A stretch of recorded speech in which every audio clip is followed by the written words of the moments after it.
Week 9 quarterback rankings, kicking it off at the top with the S tier. We have got Lamar Jackson, Josh Allen, Patrick Mahomes, and Justin Herbert. Tom, Lamar Jackson is back to save our fantasy lineups. Yeah, and it was disappointing that he didn't make it back for last week. It felt like coming out of the bye week, that was a good one where it would have been nice to see him. But I guess if it means that we get him back for Thursday Night Football and he's completely healthy, then that's the main thing. Given the Ravens' strength of schedule for remaining games, they have the fourth easiest schedule remaining after having the hardest schedule to open the season. That should be very good. This game against Miami, they allow the ninth most adjusted fantasy points to the quarterback position. They rank 30th in pass defense EPA. They've lost one of their more recognizable names at cornerback Storm Duck this week. So there should be no reason why Lamar can't go there and have a really good game. In the four games that he's played against Miami, he's had 2 perfect passer ratings against them. Like, everything stacks up for him. Yeah, it feels like a massive game, and hopefully, a nice fantasy day for all. Another player that has kind of snuck into this top tier, I think first appearance this year, is Justin Herbert. We've seen the emergence of additional weapons in this wide receiver and tight end room, and that can only be good for Justin Herbert. Joe Alt now back, looked fantastic last week. Do we think Justin Herbert can get back to elite fantasy production over these coming weeks? Yeah, I mean, the Titans, I kind of say it's week after week, they sometimes take the air out of games and some teams don't run the score up on them as much as possible. But we saw the Titans this week trading away one of their better cornerbacks. L'Jarius Sneed is on IR. They rank 29th in pass defense EPA. They don't tend to give up huge amounts to the quarterback position because quite often teams can run all over them. So there's perhaps a little bit of trepidation around that.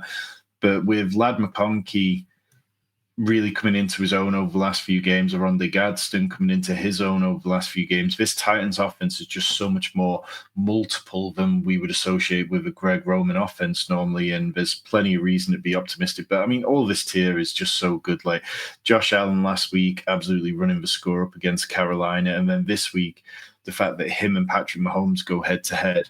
I know that Josh Allen hasn't really performed in the playoffs against the Chiefs sometimes, hasn't scored as many fantasy points as normal, but in regular season games, Josh Allen scored a lot of fantasy points against the Chiefs. Yeah, absolutely. And then moving into the A tier, we've got a bit of a skinny tier this week. We've got Dak Prescott and Jayden Daniels. Jayden Daniels back healthy, without his star wide receiver in Terry McLaurin this week. Does that give you any trepidation about him for fantasy purposes? Not really, because, I mean, let's be real. Terry McLaurin hasn't been fantastic this year. Yes, he had the touchdown catch last week and looked pretty good, but he's been so up and down. It's been so difficult to know what to expect from him. Going up against the Seahawks this week, like that is a game which has plenty of fantasy potential. The Seahawks are favored by almost 4 points, which kind of tells you everything you need to know about this Commanders team this year. They're not as good as they were last year. Their defense will give up points, which perhaps puts Jayden Daniels in a situation where he has to pass the ball heavier. Maybe this is a good one for how the Commanders managed this by giving Jayden Daniels that time, ruling him out early last week to make sure that this was his focus for this one. The Commanders, they can't afford slip-ups, so I would expect Jayden Daniels to come out all guns blazing and hopefully to be running plenty. Yeah, it feels slightly ridiculous in week 9, but this probably feels like a must-win game for the Commanders. I think without this, they'd probably struggle to be making the playoffs. And then Dak Prescott, who's been on an absolute tear so far this year, gets a reasonably nice matchup against Arizona. Are you expecting him to feast again for fantasy? Yeah, the Cardinals defense is a funny one because they've got some talented players. It's a talented scheme, but they rank 21st in pass defense EPA. They've given up the 17th most fantasy points to quarterback because they tend to be easier for teams to run on. So maybe this one which swings to Javonte Williams. But we saw last week with the Cowboys that they were really willing to just keep passing the ball at times. And because their defense is so bad and they give up so much through the air, you kind of have to say, all right, well, Dak has the potential to get there. And with CeeDee Lamb, Jake Ferguson, and George Pickens, it's difficult to get away from a guy who's playing at an almost MVP caliber.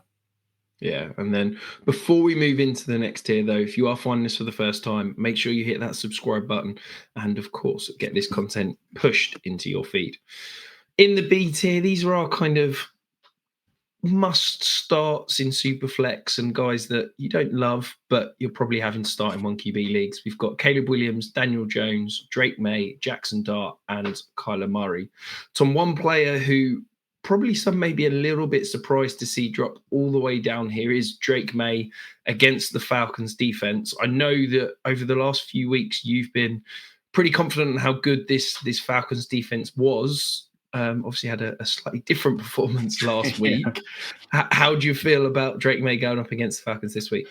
Yeah, that was a pretty miserable one. And I think part of that was brought about by the fact that the Falcons offense with Kirk Cousins just couldn't move the ball at all. And they couldn't do anything in the ground game because Miami knew they didn't have to respect the pass. So then if you're on the field that much, then eventually you do start giving up plays. And we saw that with the long play to Jalen Waddle late in the third quarter. Now, I'm very much like, let's say, I'm respecting Atlanta's defense because they've shown us across a greater sort of sample size this season that they've been brilliant. You know, their pass defense has been top 12. They've allowed very few fantasy points for quarterback position. They've allowed the fifth fewest in adjusted points.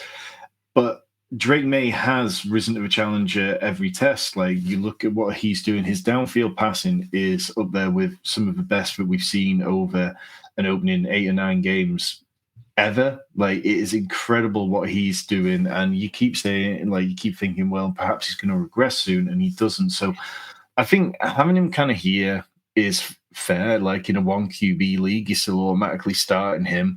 But I think the expectations of massive points total is possibly just something that I'm not quite buying into. And that's reflected in the over-under being at 45. Like, if this was a team, you know, the Patriots going up against a defense where they could do what they want, then this would probably be closer to 47, 48 points. And there's obviously a little bit of trepidation about what's going on with the Falcons quarterback situation, which we can get to in a bit. But yeah, I mean, look, I'm not going to dig holes into anything Drake May's doing right now. I think that he deserves to be third in the MVP voting at the minute. Well, odds even. And I think that he's still a good value there, but I'm not willing to push him any higher than this right now. Yeah, it's a tough matchup. I don't know if we've got any news as to what Jesse Bates is doing. I think that could potentially sway things as well. But I just want to touch on Tom. You said that Drake May's doing phenomenal work passing the ball deep. I don't think we need to accentuate just how incredible it is. So far, these are all stats from PFF. 23 attempts of passes 20 yards more downfield. He's completed 18 of those for 78.3%. That is 549 yards, 6 touchdowns.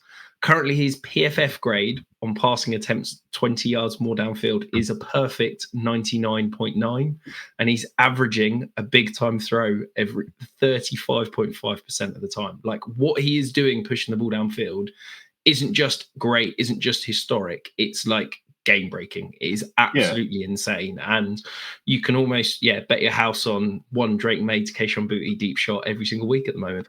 Yeah, and to expand even more on that, like, he's a 200+ passing yards and 100+ passer rating in 7 consecutive games. Every other player to have ever had a streak that long has gone on to win MVP. Like, it is ridiculous. The only players to do it: Aaron Rodgers, Tom Brady, Peyton Manning, and Patrick Mahomes. Absolutely incredible. In the C tier, we do have Matthew Stafford, Joe Flacco, Jared Goff, and Jordan Love. Tom, Jordan Love, it's just incredible to watch some of the most mind-blowingly incredible deep shots and then some absolute brain farts. The Packers are averaging an incredible 40% conversion on 3rd and 7+. And a big part of that is because Jordan Love just loves pushing the ball downfield whenever he gets an opportunity. But we've got him in our 4th tier here. He's got a reasonably tough matchup against Carolina. Are you a little bit nervous about potentially starting him this week?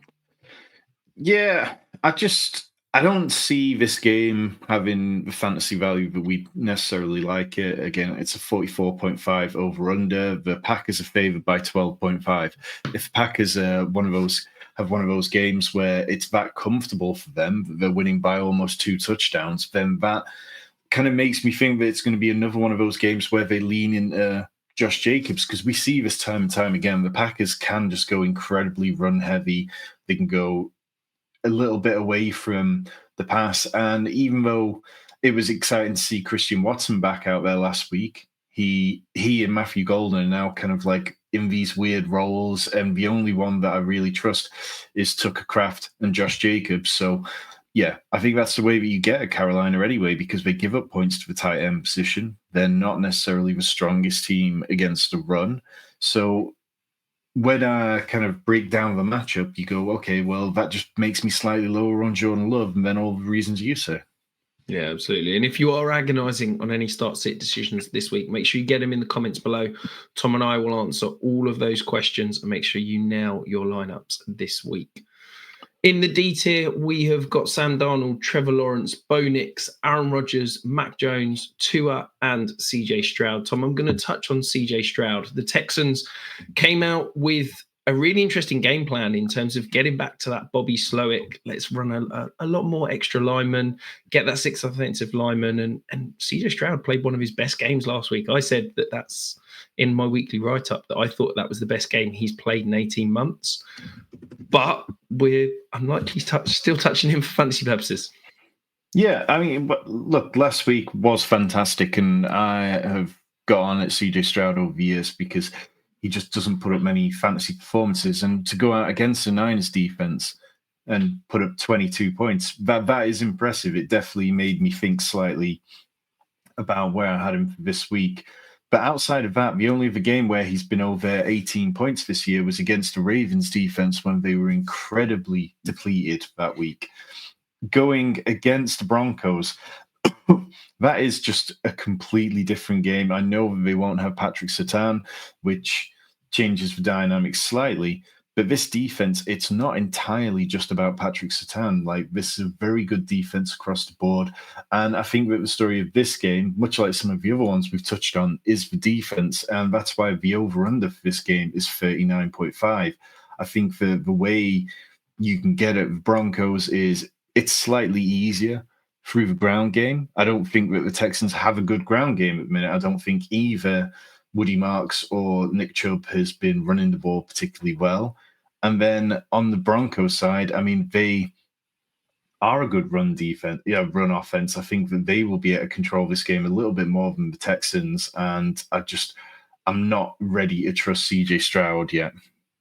Yeah, I think I'm really intrigued to see if it was a 1 week thing just for a specific matchup, or whether they have realized they need to start clogging things up and giving CJ Stroud some better time. But I did think CJ Stroud was more decisive. But as you said, this is a beast of a defense that he's going against. So and we've seen a little bit more scampering from CJ Stroud this year as well, which definitely helps his fantasy value a little bit. But if you're not cracking 18 points, there are so many other quarterbacks out there who will do that for me. Yeah, absolutely. And then in the E tier, a nice skinny one, we've got Geno Smith and JJ McCarthy making his return to the lineup. Tom, any confidence in JJ this week? Against the Lions, it's a little bit tricky to imagine that JJ McCarthy all of a sudden has solved everything that we saw for all but one quarter in the 2 games that he played. I mean, the Lions defense ranks 8th in pass EPA defense, even though they find a way into plenty of shootouts. They're having given up more than 14th most quarterback fantasy points. And both these teams play slow. They both rank in the bottom 20 in plays per game. They both rank outside the top 18 in seconds per play. And the Vikings, they just are a bit of a mess at the minute. Their offensive line hasn't been the strength which it should have been. The guys they brought over from the Colts haven't performed to the level that we thought they could do that would have really solidified things. So, no, I don't have too much hope. I think that this is a game which the Lions end up winning comfortably, and that's kind of reflected at the minute. The Lions are 8.5 favorites. Yeah, and then in our final tier, we have got Cam Ward, Tyler Shuck, Bryce Young, and then whichever Atlanta Falcons quarterback is going to be starting. If you've got any questions, if you've got any start-sit dilemmas, get them in the comments below. And of course, hit the like, hit the subscribe, and hit the hype on the way out.